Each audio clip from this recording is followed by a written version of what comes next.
Yes, so my name is Swann Martin-Raget. I'm the producer at BlueTwelve Studio on Stray. We're a small team working in Montpellier, south of France, and this is our very first game. So we're really excited. Swann, where did you get the idea to create an adventure story based entirely on a cat? So actually the initial inspiration for the project was Viv and Kula, the co-founders and directors of the studio, were artists initially, and they were fascinated by a place that no longer exists that's called Kowloon Walled City in Hong Kong. And they were really inspired and fascinated by this place that looks really organic and so detailed and with everything happening in there. So they started to just do some graphical tests initially and tried to find an artistic direction. But doing so, they realized that it was really the perfect playground for a cat. Like the amount of path and points of view and everything there is to see and do there. It was really a perfect fit for this world they were building. And this is when the precise idea of the project really started. So what can you tell me about the story? Like, who is this cat and where did he come from? So obviously we try to not tell too much about the story, because discovering the story of this place and its inhabitants and the cat as well is one of the very interesting things to do in the game. But initially this cat is separated from his family. He is falling this mysterious and dangerous looking place. He's actually injured at the beginning, he's alone. And his adventurous journey will be to explore and try to understand the inner working of this strange place in order to find an exit and to be able to join back his family. Can you give us a little bit more detail about this world you've created? On a side note, it can kind of look like really dark. Did humans get overthrown by a machine race, but they left all the cats? Like, talk about this world that we're exploring. So I cannot add a lot of detail, obviously, because they definitely are part of the things that you will have to figure out exploring and look around. What I can say is that not everything will be said very explicitly. It will be up for the most curious players to find all the little details that we've been adding everywhere. We have an amazing team of level artists that really like adding small things to find out. And if you really get in this role of being a cat and go everywhere that you're not supposed to, you will likely find a lot of new information about the world. Talking about the level artist, that sort of segues into this next question, and that's playing as a cat obviously opens up a very different possibilities than if you were playing as a human being. So what exactly does playing as a cat open up in terms of gameplay potential? So that's very interesting, because it really changed the way we approach just level design and world building. Because in other games, if you just want to decorate a place, you add like an aircon unit or some pipes on the building, and then if it looks good, then that's great. In our case, it's actually a platform. It's actually a place you can go and a path you can take with the cat. So it's really a completely different approach on level design, and having a lot of different paths, a lot of different points of view that are interesting to explore with the cat was really high in as a priority in our heads. So having a great amount of detail and a great amount of things to see was really corresponding to play as a cat for us. Greg can speak to this, and I can speak to this as well as a former cat owner, but the cat just moves so accurately, so close to like the real world thing. So how were you able to capture that cat movement? Was it through motion capture, or was it through any other technique?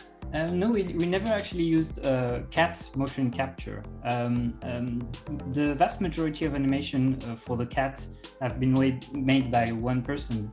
Is Miko, our cat animator, and he's really talented with keyframe animations, like more traditional animation. So we naturally started the project this way, and as we moved further, we heard about studios that provide actual cat motion capture.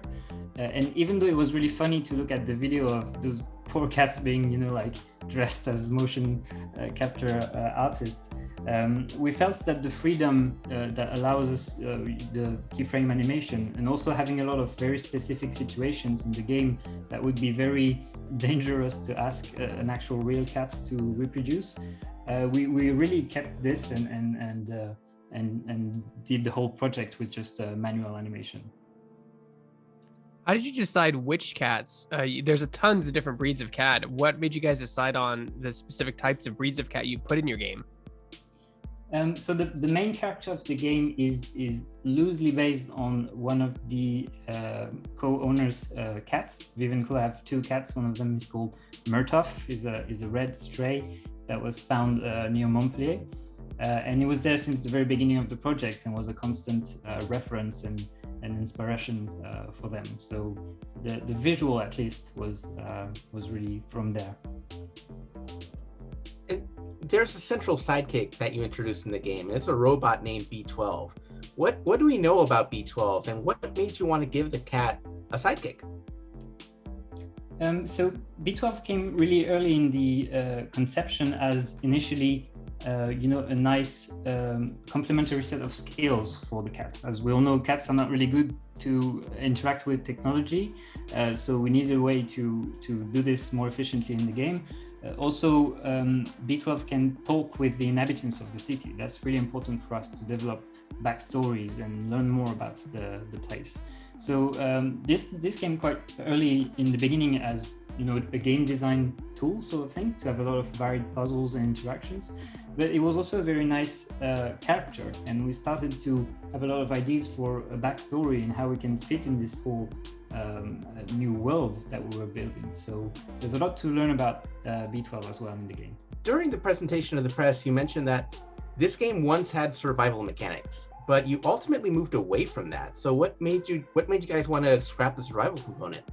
So we moved quite early from the survival mechanics. It's something that we didn't really want to have in the game, because we, even though we really want to have a smooth experience and a nice and fun experience being a cat and playing this game, everything that was a bit more systemic and quite usual in lots of other games like feeding or drinking was not as interesting to us as the other challenges that we can have in the game that are more action based on the agility and the quickness of the cat, or puzzle and quest based, learning about the world, exploring, looking around.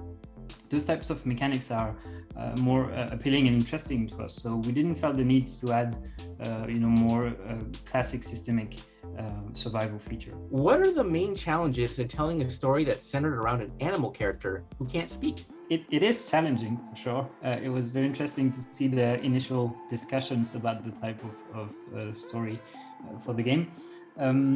I think an interesting point is that there are several stories actually in the game that are being told. So the cat's point of view is definitely one. There's this objective, but there's also BlueTwelve, like I was mentioning, is a very important character. The city itself has backstory and a lot of things to learn about it, and the characters that you meet along the way are also important.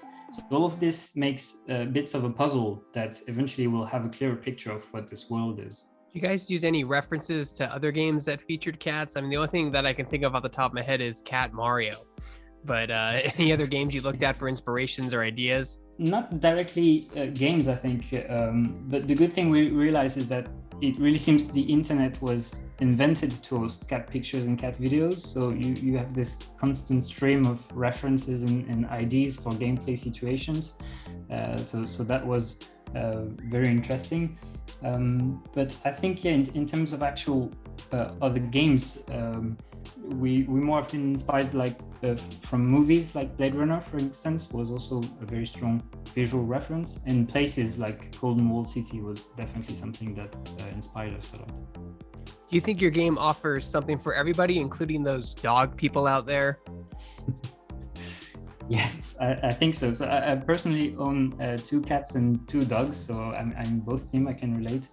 I think the fun side of playing as a cat is definitely interesting and fresh take on adventure games for everyone. And like I mentioned, I think a lot of people, if you're not directly a cat owner, you're familiar with I guess I'd say the meme potential and the fun side of the cats. And playing through Stray, definitely we have been playing around with all the ideas and conceptions that you can have about a cat in the game. You talk about your relationship with Annapurna and what that opened up for you creatively and financially, if that did open stuff up for you to make your game reality. Yes, definitely. They were so supportive. They came quite early on the project, and they've been a tremendous help for us. Like I mentioned, this is our very first game as a studio, so the team and the company was built around this project, and having their constant support and expertise along the way definitely helped us so many moments, crucial moments of the project, and we're really happy to be with us today. What platforms are you aiming for at launch, and when will the game release? So the platform for the release are PS4, PS5, and Steam on PC, and the release is for this summer, so very soon. Any plans for Xbox or Nintendo Switch at the moment? We are really focusing on these platforms for now, and because we're a small team, it's quite already quite busy, so we're not thinking about anything yet. How big is the team, Swann? So right now I think we're 16 people. It went a bit higher during the peak of production. I think we reached something like 25 at some point, but fairly small team, and it was really our goal since the beginning to remain a small team, because we really like working in this environment of emulation between people.